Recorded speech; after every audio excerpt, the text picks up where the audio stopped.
এটা এই মিঠু ভাই যেমন একটুখানি বল প্রসেসে আছে, তারপরে আমি এই সাহস করে এগিয়ে যাওয়া, এইসব বড় বড় প্রজেক্ট ইনক্লুড করা, আমি সমস্ত ক্রিকেট কৃতিত্বটা আবারও মিঠু ভাইকে দিতে চাই। শুধু তিনি কিন্তু যুদ্ধ করে, কিন্তু কিভাবে ম্যাচ রেফারি বা আম্পায়ারদের রেনুমিনেশন বা রেসপেক্টটা কীভাবে আরও বাড়ানো যায়, এবং সেটা প্রক্রিয়াধীন আছে। এবং আমি শিওর যে এটা এমন একটা জায়গায় যাবে যেন তারা এটা পেশা হিসেবে নিতে পারে। সত্যি কথা বলতে কি, আমি যখন এসেছি এখানে এসে অনেক জায়গায় দেখেছি ইমপ্রুভমেন্টস এরিয়াস আছে।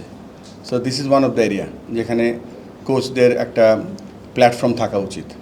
সো আমাদের যে ট্রিপল সেঞ্চুরি প্রোগ্রাম আছে তার মধ্যে সব কিছুই আছে। আমরা স্লোলি সব ইমপ্লিমেন্ট করব, কেননা এন্ড অফ দ্য ডে আমরা একটা সাকসেসফুল ক্রিকেট জাতি হিসেবে গড়ে উঠতে চাই। এক্স্যাক্টলি আপনি যে কথাটা বললেন, এই কোয়ালিটি ম্যাচ রেফারি বা কোয়ালিটি ম্যাচ আম্পায়ার যে বা ম্যাচ অফিসিয়াল তৈরি করা হচ্ছে বা চেষ্টা হচ্ছে, দিস ইজ দি রিজন।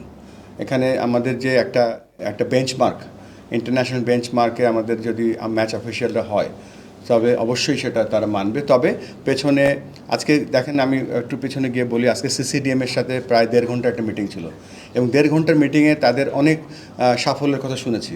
এবং সাফল্যে তারা বলেছে যে we are extremely supported by match, আমাদের আম্পায়ার্স ডিপার্টমেন্টে যারা আছে। তো এটা উন্নতি করছে বলে কিন্তু আজকে ধরেন ম্যাচের একটু ওভারঅল এরর কমে যাচ্ছে, বাট স্ট্যান্ডার্ডের যখন আরেকটু উপরে উঠে যাবে তখন অটোমেটিক্যালি সেই রেসপেক্টটা সবসময় থাকবে। আপনাকে বাট আপনার কথাটার সঙ্গে আমি একটু দ্বিমত পোষণ করতে চাই, যে এটা ছিল নাও ঠিক না। এটা ছিল, গত বছরও হয়েছে, তার আগের বছরও হয়েছে। আম্পায়ারিং তো রেগুলার বেসিস হইতো, ম্যাচ রেফারি একটা দুটো হয়ে গেছে কোর্স আমাদের। বাট এইবার যেটা আমরা করলাম মিঠু এবং আমাদের প্রেসিডেন্ট মিলে, দ্যাট উই হ্যাভ পুট একটা যে ন্যাশনাল প্লেয়ার হইতেই হবে এবং ফার্স্ট ক্লাস ক্রিকেটার হইতে হবে। কারণ আপনারা এটা বুঝবেন যে একটা প্লেয়ার যখন খেলতে নামে, সে যখন দেখে যে তার আম্পায়ার ফর্মার টেস্ট প্লেয়ার বা ফর্মার ফার্স্ট ক্লাস ক্রিকেটার, তার আম্পায়ারের প্রতি তার রেসপেক্টটা বেড়ে যায়, এবং এই আম্পায়ারকে সে তখন সময় করবে বেশি। আবার যখন ওই পুরোর দিকে তাকায় ম্যাচ রেফারি কে, যখন দেখে যে একজন টেস্ট প্লেয়ার বা একজন প্লেয়ার, তখন এটা ওই গেমটাতে কন্ট্রোলটা ম্যাচ অফিসিয়ালদের প্রথমেই একটা অ্যাডভান্টেজ জায়গায় থাকে। আপনি যদি এখন আমরা যদি বিশ্ব ক্রিকেটের দিকে তাকাই, এই যারা আম্পায়ারিং করতেছেন ফরেনার্স বা জায়গায় করি, আমাদের সৈকতও কিন্তু ন্যাশনাল টিম প্লেয়ার। তো সবগুলোই কিন্তু টেস্ট প্লেয়ার বা first class player, if I am not wrong. আপনারা যদি দেখেন একই সঙ্গে আপনি যদি ম্যাচ রেফারিগুলোকে দেখেন, সব সে রঞ্জন মাডঙ্গলে বলেন, তারপর যাকেই বলবেন, they are all test player respective country. কেন?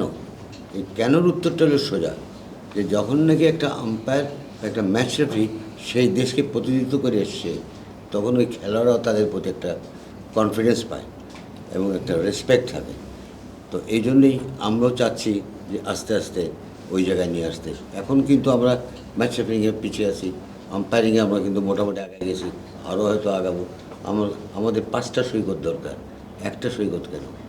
আমাদের রাহুল 2 গ্র্যাজুয়েট করে, আরও কেউ আসবে এখান থেকে। তো এই জায়গায় আর কিছু কিছু জিনিস আছে যেগুলি আইসিসি ওরা ডিরেক্টলি হ্যান্ডেল করে, যেটা প্রেসিডেন্ট সাহেব বললেন, যে ম্যাচ রেফারির ব্যাপারটা ইটস নট ইজি। আমাদের এখানে যেরকম আমরা মনে করি অনেক কিছু, তারা অনেক কিছু সোশ্যালাইজিং স্কিল কেমন, অন্য অনেক কিছু আছে।